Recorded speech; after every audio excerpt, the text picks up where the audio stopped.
Hi everyone, welcome back to Johnny How To and our continuing series in transferring your layer-based knowledge from a program like After Effects into a node-based compositor like Fusion or Nuke in this case. Obviously we're working inside of Fusion. Alright, so last time we left off just having our basic A over B composite put together with our little mitosis guys. I'll play that back so you can take a look at that. And what I want to kind of dedicate this video to a little bit is just really getting an idea on how nodes work and how they're different from layer-based, and where you plug them in really makes a huge difference. So first off, if I go back into After Effects and I want to move around these mitosis guys, as long as I have their layers selected, I can just click and drag them around. Or if I go ahead and flip down the triangles or use the keyboard shortcuts, I can get to my position, my rotation, my scale, and all that stuff, opacity. All that stuff is built into there, and I can go ahead and do that really easily.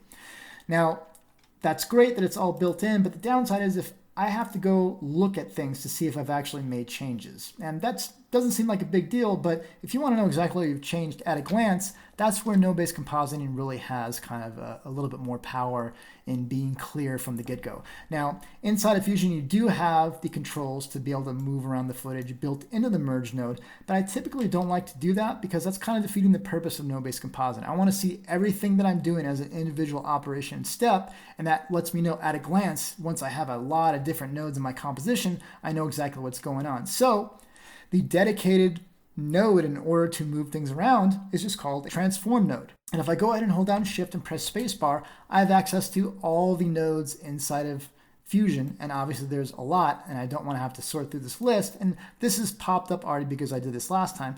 But if I want to get to a particular node, I can just start to type its name, so transform, you can see it's there. But notice there's parentheses and an abbreviation for all these nodes, and it's just XF for transform. So if I just type X, you can see I'm already pretty much there. If I press F, it'll limit it to just those that have that in its name. And you can see there's a transform 3D for 3D objects in 3D space. There's a planar transform, but so I'll go and click on transform. I'll click on add, and now I have my transform node inside of my node graph. Now it's not connected where I want it right now, so I'm going to go ahead and double click to disconnect the pipe, and I'll go and drag this over here just for a moment. Now, this is kind of a sticking point for node-based compositing in that how you connect your nodes and the order you connect them in makes a big difference. So let me do a few examples here. So first off, I do have my transform controls over here numerically, and I have them on screen over here as well. And if I go and want to move these mitosis guys that are on screen, well, nothing happened. The reason being is that right now, my transform node is not connected to anything. It can be floating out in space in the universe, but not being connected to anything or affecting anything. And what I want it to affect is where I plug it in. So for instance, if I plug it in where I have this tower node right here, I'm going to go ahead and left click and drag, and I'm going to hold down Shift as I do that. Once I hover over this pipe right here, it's going to snap in there. And when I let go, it's now inserted in there. And you can see that if I go and disable this, which is Control P for pause, you can see that the transform node has actually moved the background because what's being piped into the transform is the background. And of course, I can adjust these on screen, numerically on the right. And if I go ahead and click on the little circle here, it's going to reset them. Or I can use the on-screen controls and go ahead and do it that way.